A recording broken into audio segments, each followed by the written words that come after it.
31st, the air smells of smoke and damp leaves. Pumpkins glow on doorsteps. Children in masks wander in the streets under flickering lights. But beneath the costumes and the candy lies something ancient, a night when the veil between life and death begins to thin. This is the night commonly known as Halloween. Now the real question that lingers amidst all of this is, how did we get here? Hello and welcome to the Coven, where we dive deeper into certain aspects of history and uncover long-forgotten secrets. My name is Lavender. I'm the host of this podcast, Vaultoftheveiled. But before we get into the gothic and the macabre, you can find this podcast on Spotify and YouTube underneath Vault of the Veiled. Now, without wasting any more time, sit back, grab yourself a beverage perhaps, light a candle, and let's unlock the vault together. In today's episode, we will be looking at the history of Halloween and discussing where it came from and what its the original roots that connected it to the modern day holiday.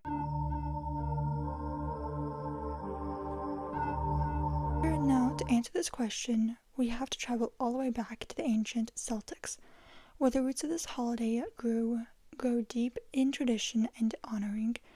This holiday took hold in Ireland over 2,000 years ago, long before jack-o'-lanterns glowed along the porches of houses or doorsteps, before ghosts haunted suburban streets and children roamed around for candy. There was Ireland. Over 2,000 years ago, the Celts gathered beneath a glowing autumn sky.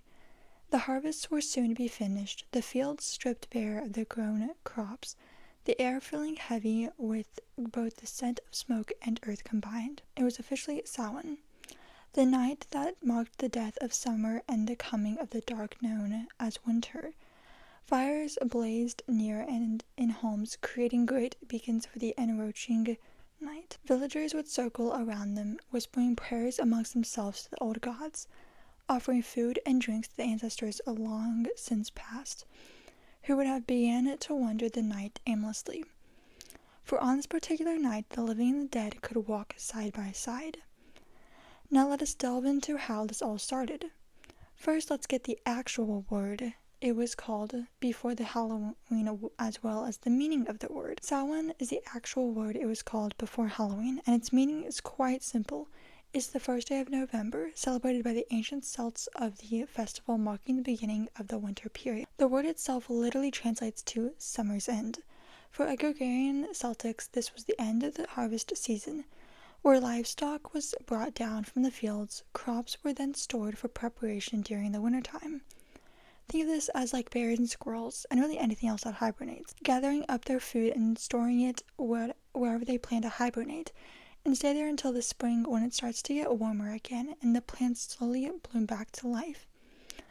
The villagers/community of this time would also hold festivals to represent death and dormancy of the winter, but also the rebirth of a new cycle, as this was the Celtic New Year. One notable and probably more famous belief that they held the veil between the living and the dead during this part of the year was thinning, and the night of Halloween is when it becomes thinnest. Because of this, it was believed that spirits of ancestors could return home and visit the living, while more malevolent spirits, some known as the fair folk, would also be able to wander freely throughout this one night, where the idea of lighting bonfires, leaving offerings of food and drink, and disguising themselves as different creatures came into play. This included traditions like lighting bonfires as both ritual cleansing and protecting themselves from the wandering spirits, leaving offerings of food and drink for the spirit ancestors or even deities, disguising themselves as different creatures with animal skins or masks to confuse or repel them. This later became known as Halloween costumes. At the center of this ancient holiday stands the Druids, also commonly known as the Celts. This made them the central figures of the festival. Another part of this festival, communal bonfires for each village were created, while each household would rekindle their own hearth from the sacred flames to help aid protection and unity for the winter that was soon to come. Fire was a common part of this festival, as it was thought of a way to help protect the members of the household from any unwanted wandering spirits during this time, but also as a light source that ancestral spirits could follow home for the night. Like I stated before, this was also an important night in association with the dead, because the veil that separated the living and dead was thinning. Because of this, divination within the Celtic community was a common practice. People sought insight on the coming months. This would include questions like, how would the winter go? Would anyone survive off what they had from their harvest?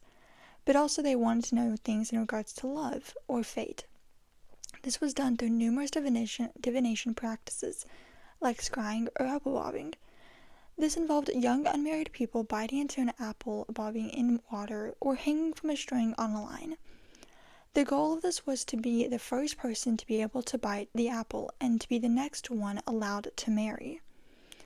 But like anything in the Celtic or occult world, it wasn't all fun, games, and celebration, as they would also partake in animal sacrifices to be offerings to the gods of the underworld, or death itself. To the Celtic and witches, this holiday is the ancestry of Halloween. Born from the ancient Celtics as a reverence of death, harvest, and the world hidden beyond the veil, it wasn't as a whole necessarily about fear, but more so respect, honoring nature cycles for the ancestors as well as the mysteries that are held between life and death. However, as empires rose and fates began to shift, the old ways became rebranded, yet they were never truly erased from history. The church in this case held a major shift with these holidays. During the 7th through 9th century, the churches had begun to absorb and make their own interpretations of the significant festival or holiday. This had begun as a way to help convert pagans, Celtics, and witches all to their religion. Though to them they knew they couldn't fully erase the significance as well as powerful festival that was as so deeply rooted in the Irish traditions. So they began to do the next best thing, they thought. What they do best, and warped the tradition to fit their religion and made it a holiday in which they honored and commemorated the saints and souls of the church. This started around 609 CE, where Pope Boniface IV declared on May 13th that was to be the day to honor all Christian martyrs. Later on, it was then expanded by Pope Gregory III. This was in the 8th century to then include the saints, as well as moved to November 1st. Thus, the night before Halloween was to be known as All Hallows' Eve. The word itself, when separated, hallow, comes from the Old English word halig, that means holy or saints. While, like any word created back then, All Hallows' Eve became what we know today as Halloween. Through the rebranding the church was set on doing to Samhain, it didn't totally diminish the customs of the festival, but rather it blended it into the Christian observances the church itself held. This included bonfires, costumes, soul cakes, and the belief of the veil thinning. Bonfires remained the same, though now they symbolized light occurring in darkness. Costumes and the thought that they were meant to be disguises also didn't change much. However, they turned into mimicking saints, angels, and souls instead of the spirits. People offered soul cakes to the poor in exchange for prayers for the dead. This was the early form of trick-or-treating known then as souling. Lastly, the belief in spirits wandering the earth lingered, now reframed as souls in purgatory seeking rest. Though the question of why November 1st is frequently asked, historians believed the church deliberately chose this holiday as it overlapped with Samhain. This helped them convert the pagans by offering them a Christian alternative for the most sacred festival to them. With that being said, throughout time, All Hallows' Eve still remained a night to some people, still continuing to remember and honor the festival and the night and the dead returning. From the union of fire and faith, Halloween was born as a night that belongs to both saints and spirits, both holy and haunted. Following the medieval time period, this was when old Celtic and Christian customs began to intertwine with how we celebrate this creepy and spooky holiday today. By the Middle Ages, between the 5th and the 15th century, the Christian Halloween, All Hallows' Eve, had begun to spread across all of Europe. The children that lived in these parts of Europe who lived in the lower class started to go out and visit the homes within their town. This was known then as souling. They would offer prayers for the souls of the dead in exchange for small sweets. These sweets would usually end up being small buns marked by a cross. These would then be called soul cakes. Each cake that was then eaten meant a soul had been released from purgatory. This tradition at the time was both religious and charitable. However, like anything else involving kids on Halloween, things began to get mischievous. With this tradition, it then gave rise to a more playful tone. Thus began the term we all know today as trick-or-treating. In other parts of Europe, like Scotland, Ireland, and parts of England, the act of guising became popular.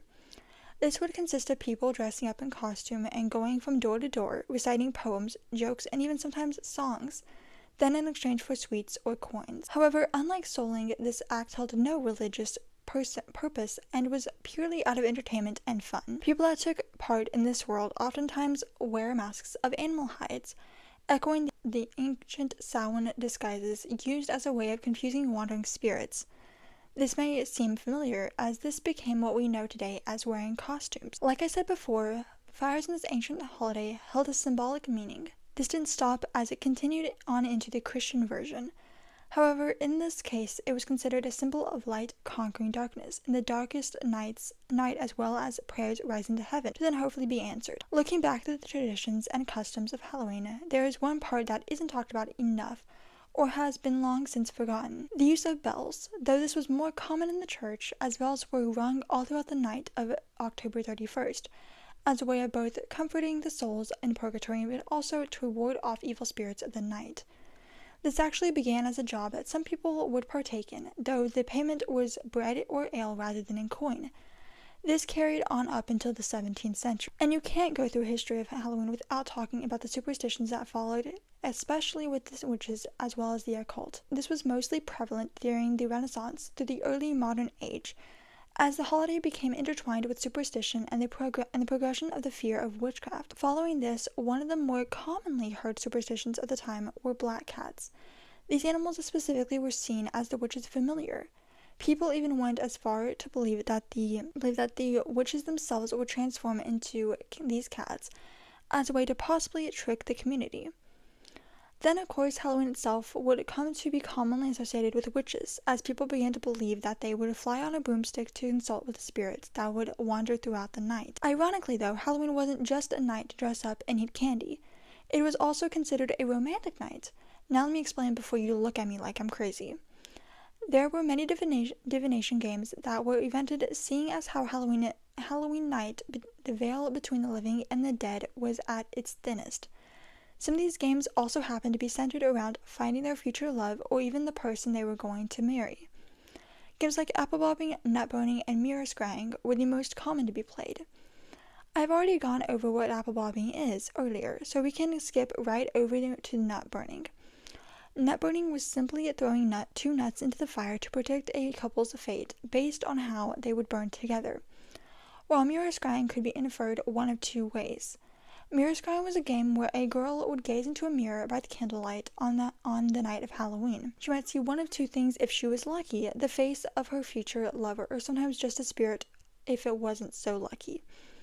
These practices would come to blend both Celtic belief through the veil with Christian folklore about the afterlife. Through later years leading through the 17th through 18th century, more so becoming known for its mischief and rivalry. Young people during these years were beginning to play more pranks, all seeming harmless games under the cloak of the haunted night. Halloween was no longer celebrated as a purely sacred or solemn night. It was becoming a night where rules were being blended together and laughter would mingle with fear. It wasn't seen as scary or creepy, but rather a night to let loose and have fun. However, Halloween didn't just stay a yearly celebration in Europe. It took its voyage and sailed across the Atlantic Ocean to find its home again in America. These customs and traditions mixed together American folklore, immigrant cultures, and the rise of communities celebrating together. Thus began the transformation of the once ancient Samhain Fire Festival into the glowing pumpkins of today's modern Halloween.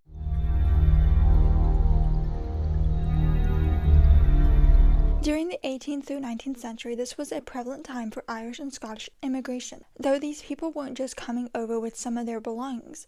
They had also brought with them their traditions and customs. These traditions would include guising, fortune-telling, and carving pumpkins. Many of the traditions we have already discussed, so we will proceed to move on. It wasn't just the Irish or Scottish that had brought about the influence in the holiday, but the Native Americans had too. With their harvest festivals, autumn gatherings, and the love of bonfires and storytelling brought about the American frontiers. To activities we still to this day partake in, such as having big family dinners, gathering around to roast marshmallows around a bonfire. What, you may ask, was the result of the culmination of these activities? The blending of old and new, old world superstitions with new world celebration. That's what this holiday really comes down to, is the blending of old traditions with the new ones that were being invented along the way. Though at the heart of Halloween it still remains the same, honoring both the dead and the spirits that wander, as well as welcoming in the winter as we get ready for Christmas. One activity, however, that over time has changed slightly is the carving of pumpkins. With this activity, it's almost like welcoming in the season of fall. Visiting a pumpkin patch, riding or sitting on hay bales, and picking out a pumpkin that would later serve as almost as a lantern during the night. This activity started as an Irish/Scottish tradition. One would carve a turnip or even beets. As it evolved to America, people began to discover that pumpkins were big and bright, making them the perfect choice.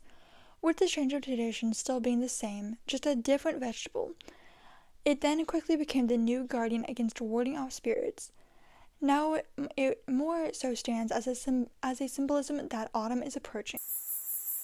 Though, of course, especially on this podcast, we have to bring up ghosts and the obsession that the Victorians began to have in this holiday. By the mid-1800s, ghost stories, folk customs, and pranks became common in America. And you know the Victorians were involved in this dark, spooky-filled holiday, as they were known to have a fascination with death, seances, and, of course, spiritualism.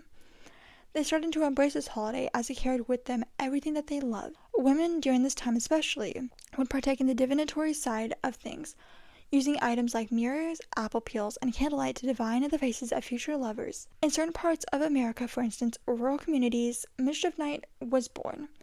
This was a night where young people played pranks, sometimes even turning chaotic by the early 20th century.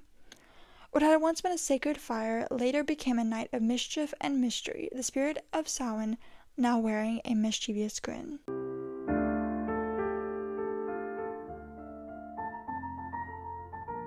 Fast forwarding in time to the 1920s to 30s, civic groups and neighborhoods within the towns began to organize parades, costume contests, and even school parties or spooky functions.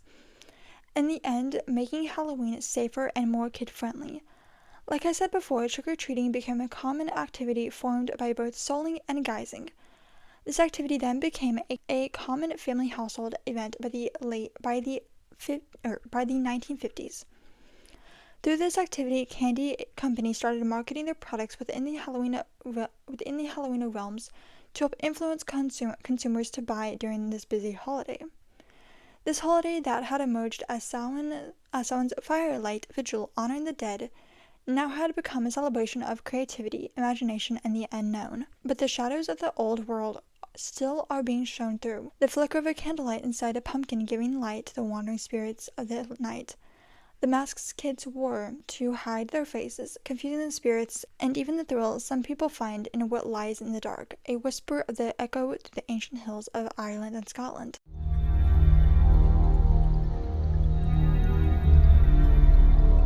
Now, before I leave you drifting through the darkness on this spooky night, we can't forget to talk about the modern celebrations that we participate in today, as well as how you, dear listeners, can bring in the old tradition into your own activities.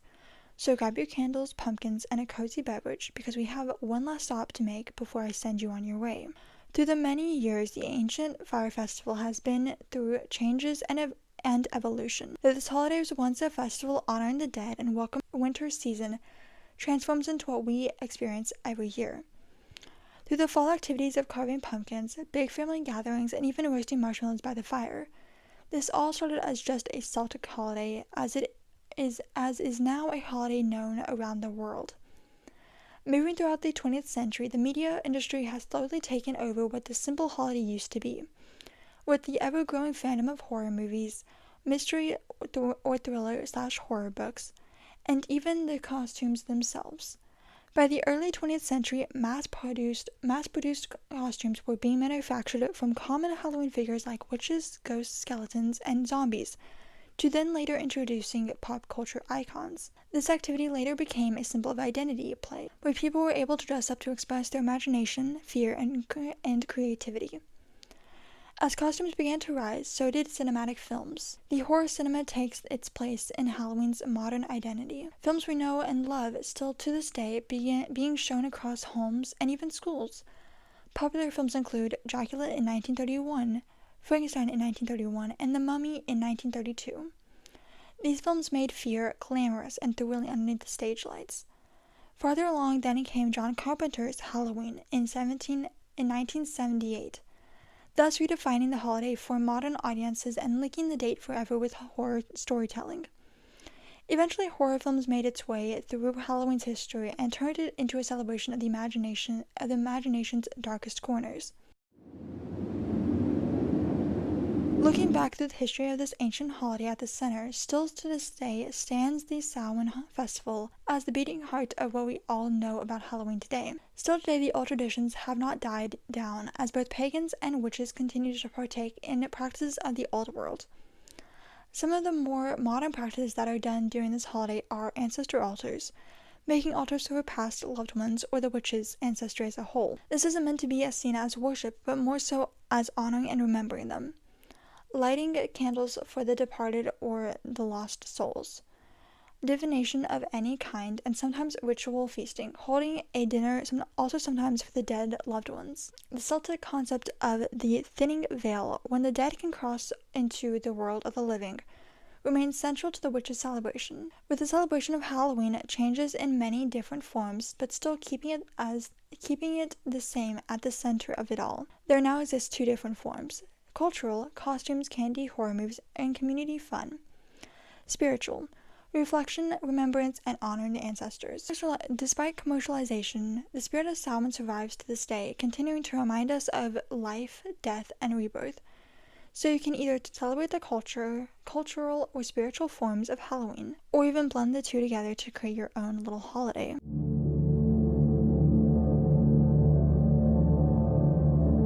Well, dear listeners and viewers, that concludes this third episode of the history of Halloween. You can find this podcast on Instagram under Vaultoftheveiled, where you can get a behind-the-curtain look at updates, research, and much more. If you're on YouTube, please hit that subscribe button and like, maybe even add in a comment. New episodes come out every other Wednesday, and I will see you on the next one.